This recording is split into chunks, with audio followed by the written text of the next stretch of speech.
एक छोटे से मोहल्ले में एक दिन एक नई गाड़ी आकर रुकती है। गाड़ी से उतरते हैं ली हाई चौक नूडल्स के रेस्टोरेंट के मालिक अपनी पत्नी और बेटे लिंग जाओ के साथ। उनका नया घर तीसरी बिल्डिंग का दूसरा कमरा।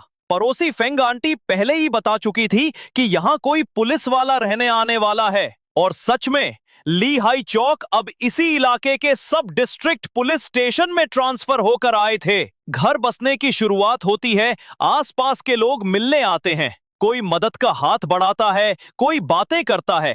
माहौल में अपनापन है, पर हर चेहरे के पीछे एक कहानी छुपी है। नीचे ग्राउंड फ्लोर पर रहती है एक औरत जिनकी आंखों में हमेशा हल्का दर्द तैरता है। उनकी छोटी बेटी जियान अक्सर बाहर खेलती दिखती है। लोग कहते हैं उसकी मां गुजर गई थी, बच्ची अनाथ हो गई कहते हैं। प्रेगनेंसी के दौरान बीमारी हुई थी। डॉक्टर ने अबॉर्शन की सलाह दी, पर उसने मना कर दिया और वही उसकी आखिरी सांस बन गई। ली हाई चौक का परिवार इस नए माहौल में रमने की कोशिश करता है। बेटा लिंग जाओ और छोटी जियान की मुलाकात होती है। शुरू में झिझक, फिर हंसी, फिर खेल, कभी झगड़ा, कभी आइसक्रीम की जिद। मासूमियत और नटखटपन दोनों एक साथ। पर हर घर की दीवारों के पीछे कुछ अनकहे गम हैं। ऊपर के घर से कभी कभी झगड़ों की आवाज आती है। पति पत्नी के बीच तकरार, गुस्सा और पुराने जख्मों की कसक। कभी पत्नी रोती है, मैं अपनी बच्ची को कैसे भूल जाऊं। पति समझाने की कोशिश करता है, हमने वादा किया था इसका जिक्र नहीं करेंगे। जियान अपनी मां को याद करती है। रात के आकाश में तारे देखती है और कहती है, क्या मम्मी अब सितारा बन गई हैं?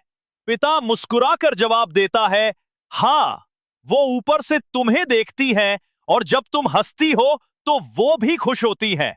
धीरे धीरे पड़ोसी एक दूसरे के करीब आते हैं। ली हाई चौक का नूडल्स रेस्टोरेंट मोहल्ले का पसंदीदा बन जाता है। हर किसी को वो मुस्कुराकर खिलाते हैं। कहते हैं, अगर बच्चा अकेला लगे तो उसे मेरे रेस्टोरेंट भेज दिया। पर बच्चों की दुनिया भी सरल नहीं होती। एक दिन जियान और लिंग जाओ में झगड़ा हो जाता है। दांत काटना, रोना, शिकायतें, मोहल्ला गूंज उठता है। माएं नाराज होती हैं, पर ली हाई चौक मुस्कुराकर कहते हैं, बच्चे हैं, झगड़ेंगे पर सीखेंगे भी। वो दोनों बच्चों को पास बुलाते हैं, प्यार से कहते हैं, अब सुलह कर लो बेटा, दोस्ती सबसे बड़ा इनाम है। धीरे धीरे रिश्तों में गर्माहट लौट आती है, लेकिन हर दिल में एक खाली जगह रह जाती है। किसी खोए हुए इंसान की, किसी अधूरी हंसी की। फिर भी जिंदगी चलती है। नूडल्स की खुशबू, बच्चों की हंसी और मोहल्ले की बातें सब मिलकर एक नई कहानी बुनते हैं। एक ऐसी कहानी जहां दुख भी है, उम्मीद भी। जहां पड़ोसी अजनबी नहीं, एक दूसरे का सहारा बन जाते हैं।